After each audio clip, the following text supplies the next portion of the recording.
On July 26th, there was a historic congressional hearing on UFOs. 3 so-called witnesses, 2 of them actually never saw a UFO, testified to congressional leaders about UFOs and aliens. We previously released a breakdown of red flags, inaccuracies, and outstanding questions from this hearing. A link to this video is in the description below. The star witness of the hearing was David Grush, who claims alien UFOs have crashed on Earth, and the government is in possession of both the alien craft and the alien bodies. In this video, we'll discuss the dubious characters connected to Grush and how they played a role in pushing UFOs all the way to Congress. Another red flag even before the hearing started, Mick, was the presence and involvement of George Knapp and Jeremy Corbell, who sat front and center at the hearing, walked into the hearing like rock stars. In our reporting at the Post, we've, gone into a lot of the claims of George Knapp, who is deeply, deeply, deeply invested in Skinwalker Ranch and the stories of Bigfoot and the stories of God knows what, with no evidence ever presented, who admits there's no evidence. Is there any evidence? Well, no, not really. But despite that, writes books about it, claiming it's true. And these 2 folks, you've got Jeremy Corbell, a former yoga instructor turned apparently military expert, who's an expert on all of this all of a sudden. We learned that they met Grush, a long time ago. Dave Grush approached us first. At like a Star Trek convention or something. We actually did meet at a Star Trek convention. He came to the event. He heard our presentation. Yeah. We spent some time together to talk about topics of mutual interest. And then they met up at a UFO conference. And there's a photo of Grush sitting at a table with George Knapp, with Jay Stratton, with Travis Taylor. Those 3 deeply involved with Skinwalker Ranch, deeply involved with dubious claims of just the craziest stuff ever, have never presented any evidence. They're sitting right behind Grush, and then Burchett thanks them. I want to thank everybody for making this happen today. I know I saw it in the crowd there, George Knapp, my buddy Jeremy Corbell. What were your thoughts on that whole... Ridiculous. That was ridiculous. And that was a big red flag. As soon as I saw like the witnesses lined up, you had Graves, Grush, and Fravor, and right behind on either side of Grush, very, very visible, were George Knapp and Jeremy Corbell, who, as you know, have this very dubious history of inaccurate reporting of UFOs. And a great example of that was this recent case from 29 Palms, which was a video that was released by Jeremy Corbell and George Knapp. They said that there was this giant triangular craft the size of a football field that was hovering over this camp for a long period of time. That went everywhere. That story went everywhere, all over the news, as this triangle UFO, this spooky ship, this craft, for weeks.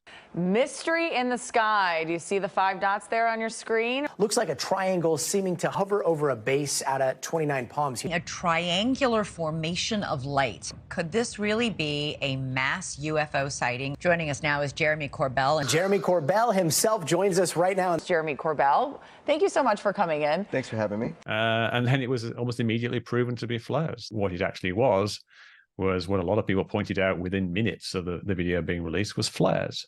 Very common source of UFO sightings are military flares, because they often drop them in patterns, and they're quite large in the sky, their spacing, and they descend fairly slowly and stay there for a while. So we proved like 100% exactly what these were, these flares. It really wasn't that hard to figure it out.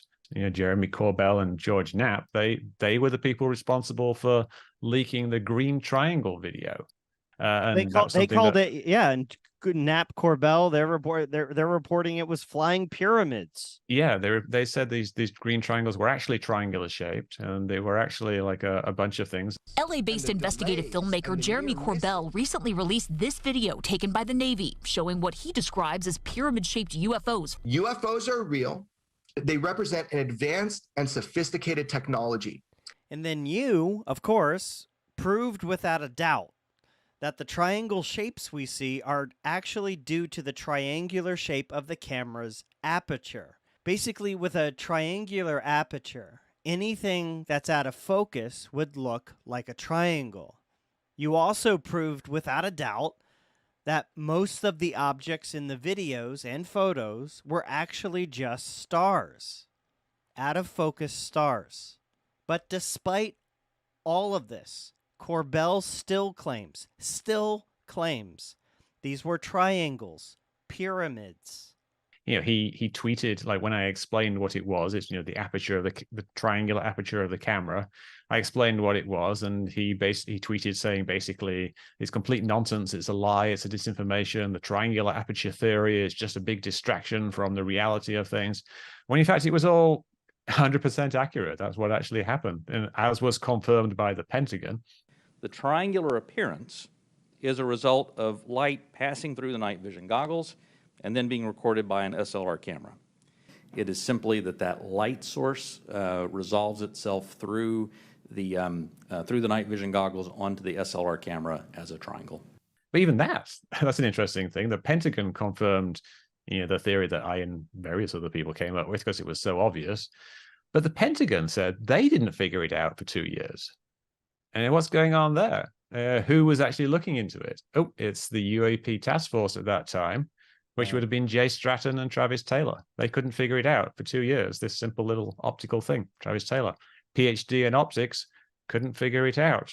What's going on? These are ancient aliens stars. These are, authors of books about ghosts and werewolves. These are people who have been hawking the UFO and ghost and paranormal story for decades, who make a living off of this. Their life depends on everything being spooky.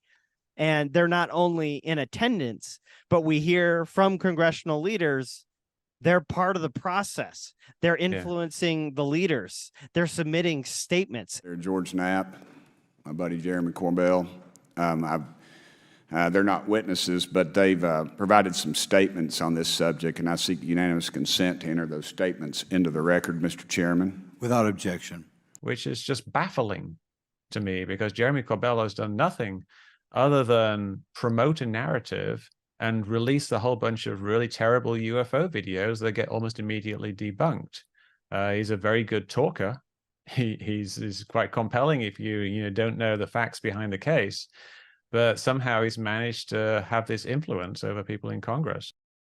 After the UFO hearing ended, News Nation reported that Congressman Burchett originally had more than just 3 witnesses lined up to testify. On August 6th, Jeremy Corbell claimed that there were 5 congressional UFO witnesses and that all 5 were in attendance at the hearing. So who, according to Corbell, were the other 2 congressional witnesses? George Knapp and himself.